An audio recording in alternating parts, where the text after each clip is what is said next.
비즈니스석에서 쫓겨날 뻔한 한국계 은퇴교사. 그 순간 1등석에서 등장한 남자가 그녀를 데려간 곳은, 여러분은 혹시 비행기를 타면서 차별을 받아보신 적 있으신가요? 오늘 들려드릴 이야기는 정말 믿기 어려우실 거예요. 68세 한국계 미국인 할머니가 손주들이 용돈을 모아 선물한 비즈니스석에서 쫓겨날 뻔한 상황에서 벌어진 기적 같은 일이거든요. 한복 원피스를 입고 탑승했다는 이유로 승무원들이 그분을 이코노미로 보내려고 했는데 그때 1등석에서 한 남자가 나타났어요. 그 남자의 정체를 아시면 정말 깜짝 놀라실 거예요. 그리고 그 후에 벌어진 일은 더욱 감동적이거든요. 35년간 교직에 몸담았던 윤정희 선생님의 이야기를 들려드릴게요. 본 영상은 개인정보 보호를 위해 스토리를 재구성한 이야기입니다. 여기서 잠깐. 여러분들의 구독과 좋아요는 대한민국의 위대함을 널리 알리는 큰 힘이 됩니다. 저는 윤정희입니다. 올해 68세이고 로스앤젤레스에서 35년간 고등학교 역사교사로 일했어요. 최근에 은퇴했죠. 평생을 교육에 바쳤는데 정말 보람찬 인생이었습니다. 그날은 제 인생에서 가장 특별한 여행을 떠나는 날이었어요. 손주들이 용돈을 모아서 저에게 유럽행 비즈니스 클래스 항공권을 선물해줬거든요. 할머니, 평생 고생하셨으니까 이번에는 편하게 여행하세요. 막내 손주 제이슨이 그렇게 말했을 때 눈물이 핑 돌았어요. 아이들이 얼마나 오랫동안 돈을 모았을지 생각하니 가슴이 뭉클했습니다. 저는 그날 특별히 한복풍 원피스를 입었어요. 짙은 청색 바탕에 은은한 꽃무늬가 들어간 우아한 옷이었죠. 한국의 전통미를 살린 현대적인 디자인이었습니다. 우리 전통이 부끄러운 것이 아니라는 걸 보여주고 싶었어요. 거울 앞에서 운매무새를 정리하며 혼잣말을 했죠. 35년간 미국에서 살면서도 저는 늘 한국인으로서의 정체성을 잃지 않으려 노력했거든요. 학생들에게도 다양한 문화의 소중함을 가르쳤어요. LAX 공항에 도착했을 때 설렘이 가득했습니다. 60년 가까이 살면서 비즈니스석은 처음이었거든요. 체크인 카운터에서 직원이 말했어요. 정말 좋은 좌석이시네요. 편안한 여행 되시길 바랍니다. 그때만 해도 모든 게 순조로울 거라고 생각했어요. 비즈니스 클래스 탑승구에 들어서는 순간부터 이상한 기운을 느꼈어요. 중년 백인 여성 승무원 케이틀린이 저를 보더니 즉시 다가왔습니다. 실례합니다만 자리를 잘못 찾으신 것 같네요. 여긴 비즈니스 클래스입니다. 케이틀린의 목소리에는 친절함보다는 의심이 가득했어요. 저는 당황했지만 침착하게 탑승권을 꺼내 보여줬습니다. 제 좌석이 맞습니다. 여기 보세요. 케이틀린은 탑승권을 대충 흘깃 보더니 여전히 의심스러운 표정을 지었어요. 그렇긴 하지만. 그때부터 주변 분위기가 어색해지기 시작했습니다. 다른 승객들이 고개를 돌려 저희를 쳐다보기 시작했거든요. 어떤 분은 눈살을 찌푸렸고 또 어떤 분은 수근거렸어요. 뭔가 문제가 있나 보네. 저기 무슨 일이지? 저는 그 시선들이 따가웠지만 꿋꿋하게 자리로 향했습니다. 하지만 케이틀린이 계속 따라왔어요. 잠깐만요. 확인이 더 필요할 것 같은데요. 제 마음이 무거워지기 시작했습니다. 35년간 교사로 일하면서 수많은 어려움을 겪었지만 이런 상황은 처음이었어요. 케이틀린은 포기하지 않았어요. 제가 짐을 정리하고 있는데도 계속 옆에서 말을 걸어왔습니다. 지금 복장으로는 장시간 비행이 힘드실 거예요. 이코노미 쪽이 더 편하실 수도 있겠네요. 저는 깜짝 놀랐어요. 제 옷이 뭐가 문제라는 건지 이해할 수 없었거든요. 제 복장에 문제가 있나요? 아니, 문제라는 건 아니고요. 그냥 좀 더 편한 곳이 나을 것 같아서요. 케이틀린의 말투는 겉으로는 친절해 보였지만 속뜻이 따로 있다는 걸 느낄 수 있었어요. 그때 상급자로 보이는 남성이 나타났습니다. 브라이언이라는 이름표를 단 그 사람은 더욱 강압적이었어요. 실례합니다만 항공사 규정상 다른 승객이 불편해하는 복장은 제한될 수 있습니다. 저희 복장이 누구를 불편하게 했나요? 제가 조용히 물었죠. 브라이언은 주변을 둘러보며 말했어요. 지금 몇몇 승객들이 뭔가 어색해 하시는 것 같은데요. 저는 화가 났지만 목소리를 높이지 않았습니다. 나는 이 자리를 정당하게 샀고 이 자리에서 누군가를 불편하게 한 적 없어요. 35년간 학생들을 가르치면서 키운 인내심이 빛을 발하는 순간이었죠. 상황은 점점 악화되었습니다. 브라이언과 케이틀린이 계속 압박을 가했고 주변 승객들의 시선은 더욱 따가워졌어요. 몇몇 승객은 아예 핸드폰을 꺼내 상황을 촬영하기 시작했습니다. 오, 이거 좀 봐. 뭔가 문제가 있나 보네. 제 얼굴이 화끈거렸지만 창피함보다는 분노가 앞섰어요. 35년간 교육자로서 쌓아온 품위가 이런 식으로 무시당한다는 것이 믿어지지 않았거든요. 브라이언이 더욱 강압적으로 나왔습니다. 지금 결정하지 않으면 보안요원을 부를 수밖에 없습니다. 다른 승객들을 위해서라도요. 그 순간 제 눈에 눈물이 맺히기 시작했어요. 하지만 저는 끝까지 자리를 지켰습니다. 저는 아무 잘못도 하지 않았어요. 이 자리는 제가 정당하게 구매한 좌석입니다. 브라이언이 무전기를 꺼내더니 말했어요. 보안팀 비즈니스 클래스로 와주세요. 협조하지 않는 승객이 있습니다. 5분 후 2명의 공항 보안요원이 나타났습니다. 덩치 큰 남성들이 저를 내려다보며 말했어요. 여사님, 저희와 함께 가시죠. 저는 아무것도 잘못하지 않았습니다. 정당한 승객이에요. 보안요원 중 한 명이 제 팔을 잡으려 했습니다. 그 순간 저는 온몸이 떨렸어요. 68년을 살면서 이런 굴욕은 처음이었거든요. 주변 승객들은 숨을 죽이고 지켜봤습니다. 어떤 분은 고개를 돌리기도 했어요. 한 젊은 아시아계 여성이 일어나려다가 남편에게 제지당했습니다. 가만히 있어, 우리가 개입할 일이 아니야. 저는 그 모든 시선을 견디며 조용히 말했어요. 손주들이 용돈을 모아서 사준 자리예요. 저는 여기 있을 권리가 있습니다. 보안요원이 제 짐을 들려고 했을 때 기적 같은 일이 벌어졌습니다. 바로 그때 기내 앞쪽 1등석에서 한 남성이 일어나 이쪽으로 걸어왔습니다.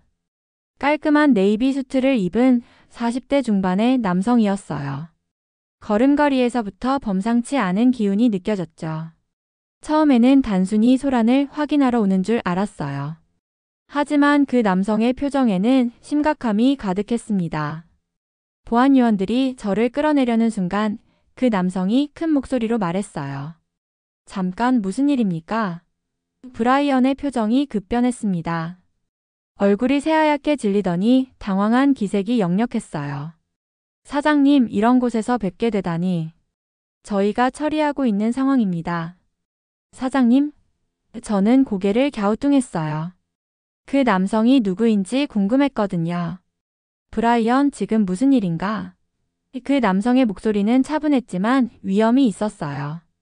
보안요원들도 손을 멈추고 상황을 지켜봤습니다. 그러더니 그 남성이 저를 똑바로 바라보는 순간 그의 눈이 크게 변했습니다. 놀라움, 기쁨, 그리고 약간의 당황이 뒤섞인 표정이었어요. 선생님? 정말 선생님이신가요? 그 목소리에는 떨림이 있었습니다. 저도 그제야 그 얼굴을 자세히 들여다봤어요. 20년이라는 세월이 흘렀지만 그 진지한 눈빛만큼은 변하지 않았더군요. 에반? 정말 에반이야? 제 목소리도 떨리기 시작했어요. 선생님, 정말 오랜만입니다. 에반의 눈에 눈물이 맺혔습니다. 20년 전 제가 가르쳤던 그 내성적이던 아이의 모습이 그대로 남아 있었어요. 주변 사람들이 웅성거리기 시작했습니다. 저분들이 아는 사이인가 보네. 뭔가 특별한 관계인 것 같은데. 에반은 항공사 북미지사장이 되어 있었어요. 20년 전 제가 가르쳤던 그 조용하고 성실했던 학생이 이렇게 성공한 사업가가 되어 있다니 믿기지 않았습니다. 에반이 상황을 파악하더니 얼굴이 굳어졌어요. 분노와 부끄러움이 교차하는 표정이었습니다. 선생님께서 이런 대우를 받으시다니 믿기지 않습니다. 정말 죄송합니다. 이건 우리 항공사의 수치예요. 에반의 목소리에는 진심 어린 미안함이 가득했어요.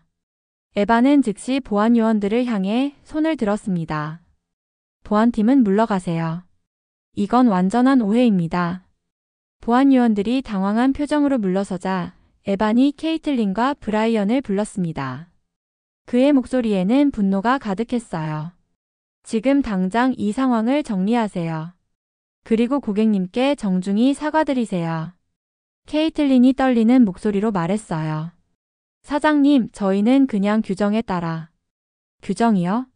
어떤 규정에 따라 정당한 승객을 괴롭히는 거죠? 에반의 추궁에 케이틀린과 브라이언은 할 말을 잃었어요. 그들의 얼굴이 새하얗게 질렸습니다. 에반이 저를 향해 고개를 깊숙이 숙이며 말했습니다. 선생님, 진심으로 사죄드립니다. 그의 목소리는 떨리고 있었어요. 20년이 지났지만 여전히 제 앞에서는 그때의 학생이었거든요. 에반, 괜찮아. 내가 잘못한 게 아니잖아. 아닙니다, 선생님. 이건 제 책임입니다. 제가 관리하는 항공사에서 이런 일이 일어났으니까요. 에반의 눈에 눈물이 고였습니다. 사죄의 뜻으로 제 좌석을 양보하겠습니다. 저희 항공의 가장 좋은 자리입니다. 저는 잠시 망설였어요. 에반, 그럴 필요까지는. 선생님, 꼭 그래야 합니다. 에반이 제 손을 조심스럽게 잡았어요. 선생님께 제가 받은 건 단순한 교육이 아니었습니다. 존중과 인생의 방향이었죠. 그는 잠시 멈춤 후 더 깊은 목소리로 말했습니다. 20년 전 선생님의 역사 수업에서 배운 것은 단순한 지식이 아니었어요. 다양한 문화를 존중하는 법, 차별과 편견을 극복하는 법이었습니다. 에반의 말에 주변 승객들이 귀를 기울이기 시작했어요. 제가 한국계 임양아로 자랄 때 정체성에 대해 고민이 많았거든요. 선생님이 저에게 뿌리의 소중함을 알려주셨어요. 그때의 기억이 떠올랐습니다. 에반은 정말 조용하고 내성적인 아이였어요. 하지만 한국사에 대해서는 남다른 관심을 보였죠. 선생님이 저에게 말씀하셨잖아요. 문화는 부끄러워할 것이 아니라 자랑스러워해야 할 것이라고. 에반의 말에 제 가슴이 뭉클해졌습니다. 그 말씀 덕분에 저는 제 정체성을 받아들일 수 있었어요. 그리고 지금 이 자리까지 올 수 있었고요. 에반이 다시 고개를 숙였습니다. 오늘 선생님께서 당하신 일은 제가 그때 배운 모든 것에 어긋나는 일이었어요. 정말 죄송합니다. 그럼 고맙게 받겠어요. 제가 조용히 대답하자 에반의 얼굴에 안도의 미소가 떠올랐습니다. 에반이 직접 제 짐을 들고 1등석으로 안내했어요. 그의 손길이 얼마나 조심스럽고 정중한지 느낄 수 있었습니다. 1등석으로 향하는 통로에서 에반이 다시 말했어요. 선생님, 정말 오랜만에 뵙게 되어 영광입니다. 하지만 이런 상황에서 만나게 되어 마음이 아파요. 퍼스트 클래스에 도착하자 승객들 사이에서 술렁임과 감탄이 터져 나왔습니다. 저분이 누구시길래? 뭔가 특별한 분인가 보네. 항공사 사장이 직접 모시다니. 에반이 저를 가장 좋은 자리에 앉게 한 후 말했어요. 선생님, 이 여행이 좋은 추억이 되시길 바랍니다. 앞서 있었던 불쾌한 일은 모두 잊어주세요. 에반, 고마워. 내가 이렇게 훌륭하게 성장한 걸 보니 정말 자랑스러워. 에반의 눈에 다시 눈물이 맺혔습니다. 선생님이 없었다면 지금의 제가 없었을 거예요. 이륙 직전 기장의 안내 방송이 나왔습니다. 승객 여러분께 사과의 말씀드립니다. 탑승 과정에서 불미스러운 일이 있었습니다. 이어서 에반이 직접 방송에 나섰어요. 저는 이 항공사의 북미지사장 에반 리입니다. 오늘 발생한 사건에 대해 깊이 사과드리며 관련자들에 대해 엄중히 조치하겠습니다. 케이틀린과 브라이언은 공개 징계 통보를 받고 서비스에서 즉시 제외되었어요. 다른 승무원들이 그들을 대신해 저에게 각별히 신경 써주기 시작했습니다. 에반이 다시 제 앞에 와서 정중히 말했어요. 선생님은 저에게 가르침만 주신 게 아니라 삶의 태도를 가르쳐 주셨습니다. 에반, 내가 이렇게 훌륭하게 성장한 걸 보니 교사로서 정말 뿌듯해. 선생님의 역사 수업을 들으면서 다양한 문화를 존중하는 법을 배웠어요. 오늘 일은 절대 있어서는 안 될 일이었습니다. 에반의 눈에 진심이 담겨 있었어요. 20년이 지났지만 여전히 예의 바른 학생의 모습이 남아 있었죠. 기내 분위기가 완전히 바뀌었습니다. 승객들이 하나둘씩 저에게 말을 걸기 시작했어요. 일본인 승객이 일본어로 말을 걸어왔습니다. 센세이, 도쿄에 가보신 적 있나요? 저는 유창한 일본어로 대답했어요. 네, 여러 번 가봤어요. 정말 아름다운 도시죠. 프랑스인 승객도 놀라며 프랑스어로 말했습니다. 마담 불어도 하세요? 조금이요. 학생들에게 여러 나라 역사를 가르치다 보니 언어도 자연스럽게 배우게 되었어요. 독일, 중국, 스페인 승객들과도 그들의 언어로 자연스럽게 대화를 나눴습니다. 35년간 교육자로 살면서 익힌 7개 국어가 빛을 발하는 순간이었어요. 특히 어린아이 하나가 다가와 말했습니다. 할머니, 저도 여러 나라 말을 배우고 싶어요. 그럼 더 많은 사람을 이해할 수 있게 되지. 언어는 마음을 연결하는 다리야. 아이의 엄마가 감동받은 표정으로 저를 바라봤어요. 정말 훌륭한 교육 철학이시네요. 기내 스크린에 에반이 준비한 특별한 메시지가 떴습니다. 진짜 1등석이란 품격과 존중을 싣는 자리입니다. 모든 승객들이 박수를 쳤어요. 저는 창밖을 바라보며 조용히 미소 지었습니다. 이제야 진짜 여행이 시작됐네요. 35년간 학생들을 가르치면서 심어준 다양성 존중의 씨앗이 이렇게 꽃을 피우는구나 싶었어요. 에반뿐만 아니라 기내의 모든 사람들이 제게서 무언가를 배워가는 것 같았거든요. 차별과 편견을 넘어서는 진정한 교육의 힘을 다시 한번 느낄 수 있었습니다. 손주들이 선물해준 여행이 이렇게 특별한 의미가 될 줄 누가 알았겠어요.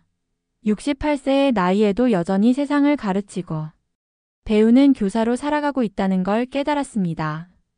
에반과의 재회는 단순한 우연이 아니라 운명 같은 만남이었어요. 제가 심어준 작은 씨앗이 20년이 지나 이렇게 큰 나무가 되어 저를 보호해주다니 말이에요. 기내에서 만난 모든 사람들, 특히 그 어린 아이의 눈빛을 보며 교육의 진정한 의미를 다시 한번 깨달았습니다.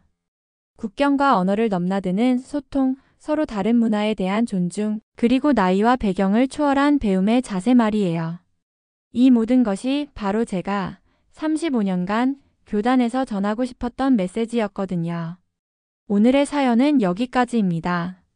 지금까지 월드스토리TV 저는 유나였습니다.